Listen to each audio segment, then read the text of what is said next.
Wanted peace. I didn't care about its age or the fact that it stood alone at the top of a barren hill. I just wanted a place where no one would bother me. I was working on a research book about strange phenomena, and I figured this location would help me focus. It was far from any city and the nearest neighbor was miles away. I liked that it seemed like a simple plan: move in, do my work and enjoy the quiet that was. Before I realized the house had its own agenda, I arrived during the late afternoon. The sky was dim and the wind whipped around me the moment I opened my car door. The driveway was just a patch of rough dirt leading up to the front entrance. The house looked bigger than I expected. Its paint was peeling in several spots and some of the windows seemed patched up with boards. I saw cracks in the foundation and a slanted porch railing. I felt uneasy, but I brushed it off. I told myself it was just an old place in need of repairs. I walked to the door and fiddled with the key. The lock creaked and I turned it, but it opened on the first try. Inside, the floors were wooden and uneven. Dust floated around in the weak light coming through the windows. The air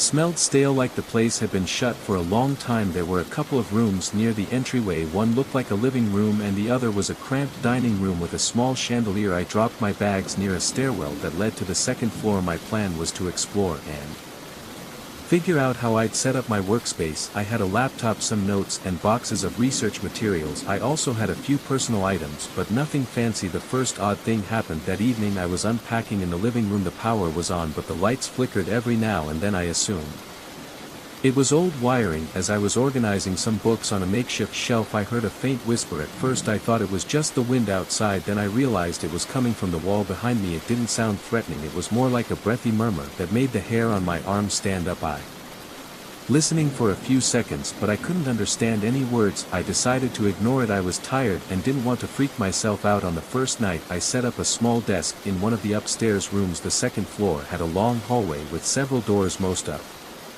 they led to empty bedrooms. One of them had a broken bed frame and a few old chairs stacked in a corner. Another was completely bare except for a stained rug in the center of the room I picked was at the end of the hall. It had a large window facing the hill slope. I liked the view even though it was mostly dry grass and rocks. The desk fit under the window and I placed my laptop there. I planned to start writing the next day. That night I tried to sleep, but the whispers returned. This time they seemed to move from wall to wall. I heard them in the ceiling for a moment, then near the door. Occasionally I caught a word or two, but it was always too faint to be sure. I felt a chill in my chest, like my heart was pumping cold blood. My hands got clammy and I pulled the blanket up to my neck. I kept looking around the dark room waiting for something to pop out. Nothing did. I only saw the faint shape of the furniture whenever lightning flickered outside. It was raining lightly and each flash of lightning lit the room for a split second. At some point I fell asleep from exhaustion. The next morning I woke up feeling shaky.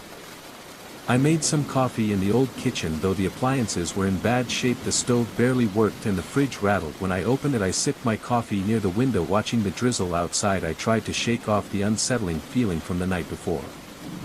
I told myself it was just nerves and my imagination playing tricks on me. After I finished breakfast I decided to look around the house more thoroughly. I opened closets and peered into dusty corners. I wanted to see the condition of the place, figure out if I'd need repairs, and maybe find some hidden storage spaces that old houses sometimes have. That's when I found the first hidden corridor in a room on the first floor behind a large cabinet. There was a slight gap in the wall. The cabinet was too heavy for me to move alone, so I nudged it a bit to see if it was stuck to the wall. It shifts more easily than I expected, revealing a narrow opening about 2 feet wide and maybe 6 feet high. It led into darkness. The air seeping from inside smelled damp and stale. I shone a flashlight into it and saw a hallway that extended to the left.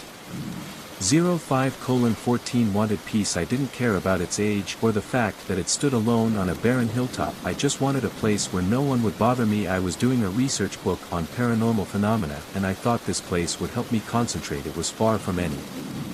The nearest city and neighbor were miles away. I liked